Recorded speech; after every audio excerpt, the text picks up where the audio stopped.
What is patriarchy? Beyond the colloquial ideas that we have out in the zeitgeist, can we actually come to a working definition, a clear definition of what this term is, so we can actually deconstruct it? So, is it what Ken says in this clip here? Why didn't Barbie tell me about patriarchy, which, to my understanding, is where men and horses run everything?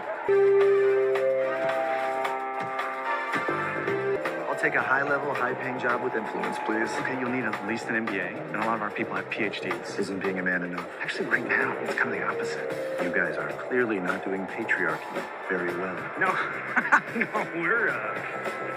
we're doing it well. Yeah, we just hide it better now. But I'm a male. No, I won't let you do just one appendectomy. But I'm a male. But not a doctor. Please? No. Can I talk to a doctor? You are talking to a doctor. Can you get me a coffee? No. And I need a clicky pen? No. And a white coat? No. And a sharp thing? No. There he is. Doctor. Is it this idea that cheered on Tucker Carlson at Turning Point USA in this clip? Dad comes home. And he's pissed. Dad is pissed. He's not vengeful. He loves his children. Disobedient as they may be, he loves them because they're his children. They live in his house. But he's very disappointed in their behavior. And he's going to have to let them know.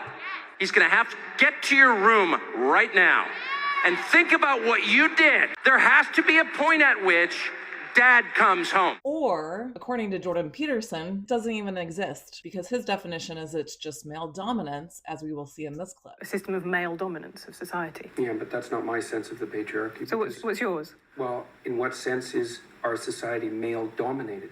The fact that the vast majority of wealth is owned by men, the vast majority of capital is owned by men. Women do more unpaid labor. Very tiny proportion of men, and a huge proportion of people who are seriously disaffected are men.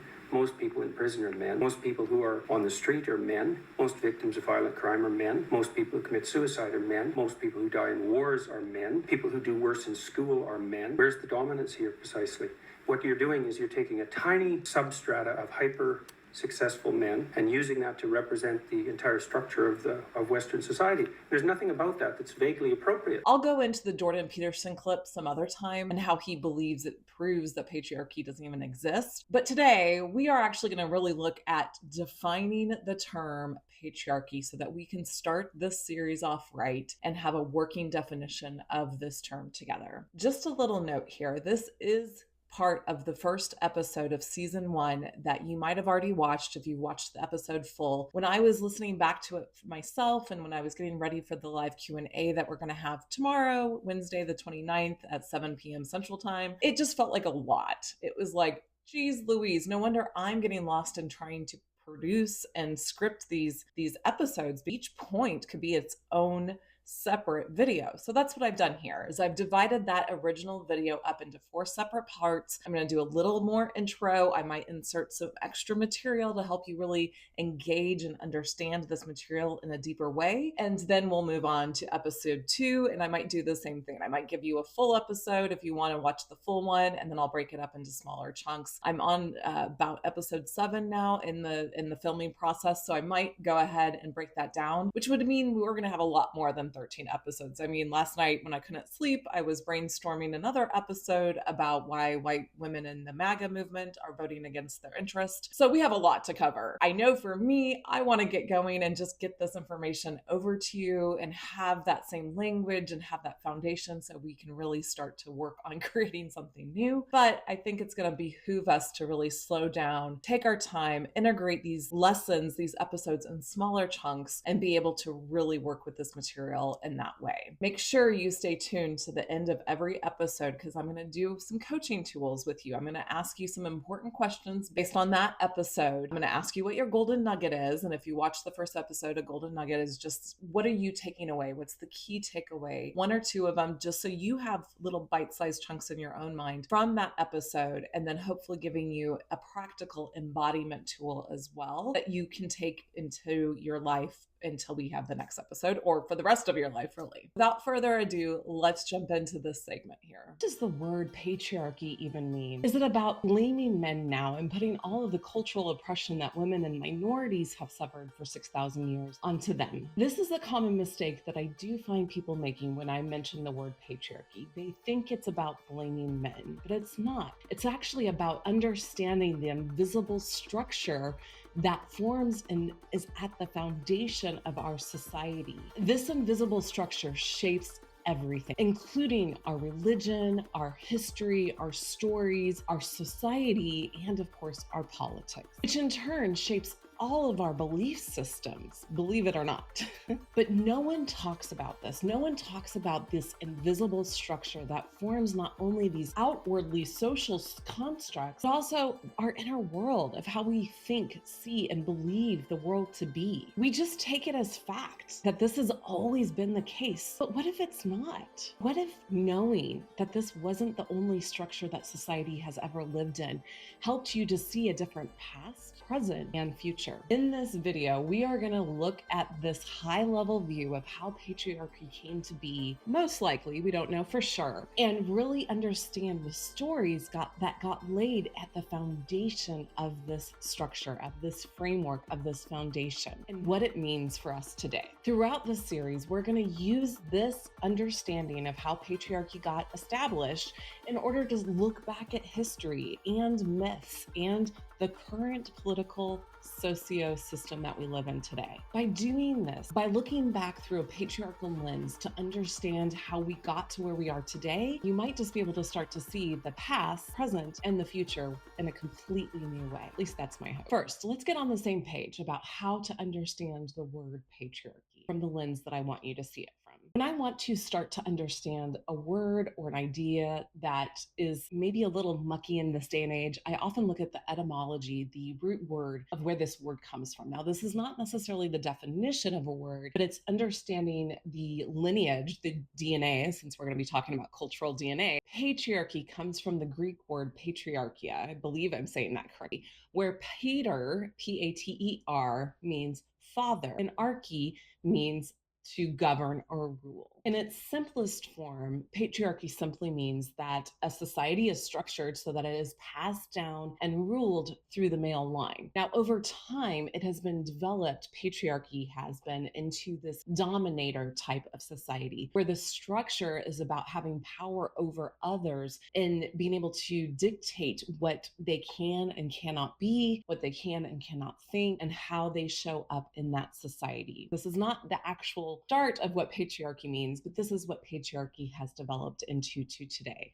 Now, I want you to think about that word patriarchy as being the invisible framework, the foundation of a home or a skyscraper. Now, you can't see that structure, that foundation, that framework once the house or skyscraper starts to be built, but it must be there in order to hold that house or that skyscraper up. Patriarchy, and the way that it's gotten structured in our society, is the same way. We often don't see the framework that has built us up into this societal constructs and the gender roles and the way we show up in society based on those gender roles, but they're still there. It's holding up the society, and this is what we're trying to peel away and get into the heart of, so that we can deconstruct. I'm going to just say this up front. Of course, there are always exceptions to the rule. Some women and minorities might rise up into the social classes and become that exception of being in the upper echelons of in whatever role that they have. But this is the exception. It is not the rule. This also might mean on a daily basis, you don't really necessarily feel patriarchy within your home or within your community or your workplace, because maybe you work with all women, or maybe you work with women and minorities. It's just not something that you feel. However, it's still a societal structure. So that structure is still holding up everything around you that you are dancing in and interacting with on a daily basis, even if it doesn't touch you intimately. I want to be very clear at this point in time. In my definition of patriarchy, it is not about blaming men. It is not about making women above men or minorities above men. It is simply about labeling a structure of society so that we know what we are dealing with. That way we can actually actually dismantle that structure and create something new. I also want to put here as a caveat that people often think that the opposite of patriarchy, what we should be aiming for, is matriarchy. I, in my research, have found that this is actually not what we want to do either, because it would just be the flip side. Remember, pater means father, mater means mother. So we don't necessarily want to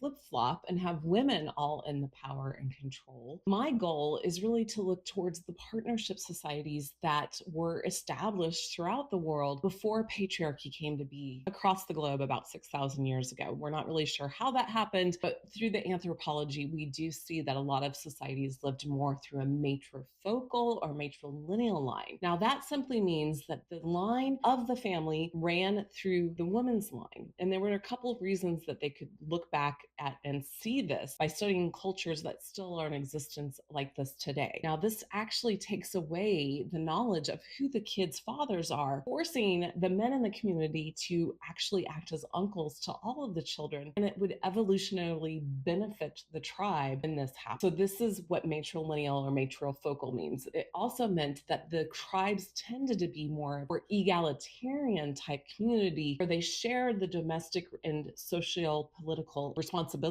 of everyone equally based on their skills, not based on their gender. Here is something I wanted to read from Rain Eisler's work, who wrote the book The Chalice and the Blade. Some of the other work that I have that I will also mention a lot is The Creation of Patriarchy by Gerda Lerner. And then there's a powerful book, Sex at Dawn, that talks about the evolution through the sexual lens, which is also infusing a lot of the work that I do. Rain Eisler's search for answers took her into a deep, multidisciplinary study of human history, and her book, The Chalice and the Blade, is based on a rereading of 30,000 years of human culture. I'm going to pause there. Human culture has been around for more than 30,000 years. This is investigating 30,000 years. I want you to keep in mind that patriarchy, as we know it, has only been in existence for 6,000 years. So it's not the majority of history that is so important for us to remember. It's the majority of written history. So that's what we think we know, but there's a lot of history we don't know because it was not yet written down. I'm going back to her reading here. Eisler showed that for millennia, human societies were structured as what she called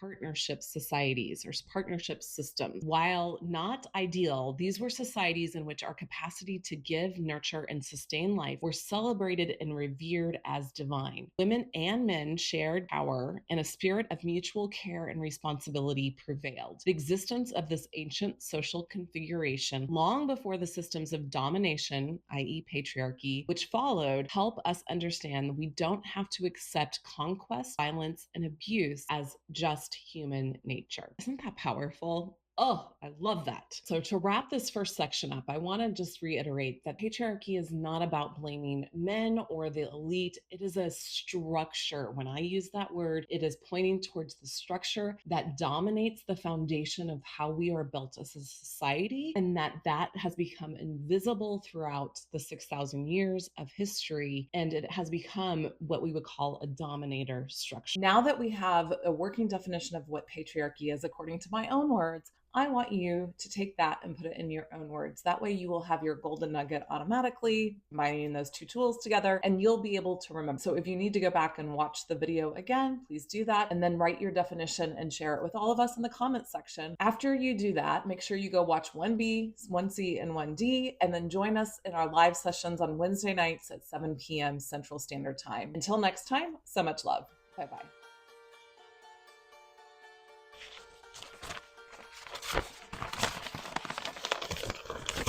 What do we have out in the zeitgeist? I'll go into the Jordan Peterson clip in a little bit, but do I actually go into it? I'll go into the Jordan Peterson clip and his idea of what patriarchy is not even.